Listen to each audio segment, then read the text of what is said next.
Hi viewers.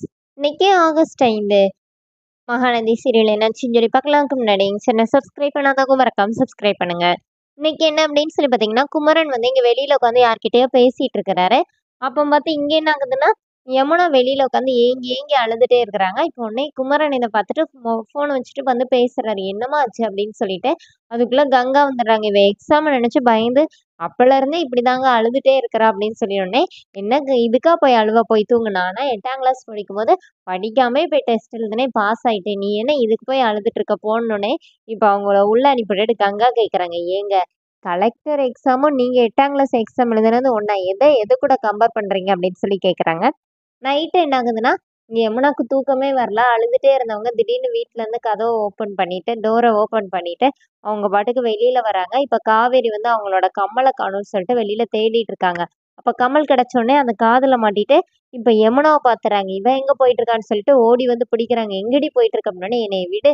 உன்னை பார்க்கவே எனக்கு பிடிக்கலன்னோனே, என்னடி ஆச்சு? ஏன் இப்படி பண்ணிட்டு இருக்கன்னோனே, நாளைக்கு எக்ஸாம் வச்சுட்டு என்ன பண்ணிட்டு இருக்க அப்படின்னோனே, எக்ஸாம் மட்டும்தான் என்னோட கனவா? அது கூட எனக்கு இன்னொரு கனவு இருந்துச்சுலக்கா அப்படின்னோடனே, இப்ப காவேரி என்ன சொல்றாங்கன்னா, அதுதான் நான் உனக்கு ப்ராமிஸ் பண்ணி குடுத்துருக்கேன்னோனே, நீ எனக்கு உண்மைக்குமா ப்ராமிஸ் பண்ணி குடுத்த? நான் இன்னைக்கு நிவின பார்த்தேன். அவர் வந்து இந்த மாரி என்ன பிடிக்கலன்னு சொல்லிட்டாருன்னோனே, அப்ப காவேரி என்ன சொல்றாங்கன்னா, அது எனக்கு ஏற்கனவே தெரியும். ஆனா நீ படிக்கணுங்கிறதுக்காண்டி தான் நான் இந்த மாரி சொன்னேன்னோனே, அப்ப நீயும் பிளான் பண்ணி தானக்கா இந்த மாரி என் வாழ்க்கையில விளையாண்டுருக்க.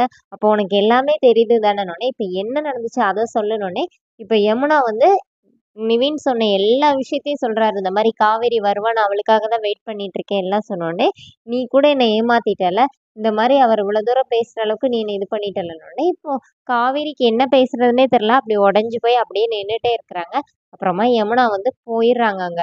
இப்ப காவேரி வந்து காலையில வந்து நிவின வந்து பாக்குறதுக்காக வெயிட் பண்ணிட்டு இருக்காங்க. இப்ப நிவின் வந்தோடனே காவேரி வந்து அப்படியே பொங்கிறாங்க. எப்படி நீங்க வந்து இந்த மாரி சொல்லலாம்னோனே, அப்போ நிவின் என்ன சொல்றாருன்னா, இந்த மாரி யமுனா என்ன டார்ச்சர் பண்ணிட்டே இருந்தா, அதனால ஒரு கட்டத்துல எனக்கே தெரியாம நான் பர்ஸ்ட் அவுட் ஆயிட்டேன் அப்படின்னோனே, இப்ப இங்க இருந்து இப்ப காவேரி என்ன சொல்றாங்கன்னா, அதெல்லாம் கரெக்ட் தான். நீங்க அவள டார்ச்சர் பண்ணாலும், அவ உங்கள டார்ச்சர் பண்ணாலும் எல்லாமே கரெக்ட் தான். நீங்க அவள வேணான்னு தான் சொன்னீங்க. நீங்க வந்து அவ மேல எந்த ஒரு தப்பான இன்டென்ஷன் இல்ல அப்படின்னால தான் நானே பேசுங்கன்னே சொல்லிட்டு போனேன். ஆனா நீங்க பின்னாடி வேற ஏதோ ஒரு இன்டென்ஷன்ல தான் இந்த மாரி பண்ணிட்டு இருந்திருக்கீங்கன்னு எனக்கே இப்ப தானே தெரிஞ்சுச்சு. நீங்க இவ்ளோ அருவருப்பா இருப்பீங்கன்னு நான் நினைக்கவே இல்ல. அது எப்படி நீங்க அவகிட்ட அப்படி சொல்லலாம்? வேற எதுவுமே நீங்க சொல்லவே இல்லையேன்னு சொல்லிட்டு காவேரி திருப்பி திருப்பி கேட்கறாங்க. அப்புறமா உடனே நிவின் வந்து அவரும் கோவத்துல பேசுறாரு. அப்படி என்ன அருவருப்பா இருக்கிற வரைக்கும் நான் என்ன செஞ்சுட்டேன் அப்படி சொல்லிட்டு நிவின் கேட்கிறாரு. அப்ப காவேரி திருப்பி திருப்பி கேட்கறாங்க. நீங்க என்ன சொன்னீங்கன்னு உங்களுக்கு தெரியாது அப்படின்னு சொல்லி கேட்டுட்டே இருக்காங்க. அதோட என்னோட எபிசோட் ரன் பண்ணிட்டாங்க. நாளைக்கு என்ன அப்படின்னா, நிவின் என்ன சொல்றாருன்னா, எனக்கு தெரியும் நீ வருவ அப்படின்னோடனே காவேரி வந்து அவங்க தாலி எடுத்து காட்டுறாங்க. இது என்னது அப்படின்னு சொல்லிட்டு, அதோட என்னுடைய அந்த ப்ரொமோவை எண்ட் பண்ணியிருக்காங்க. தேங்க்ஸ்.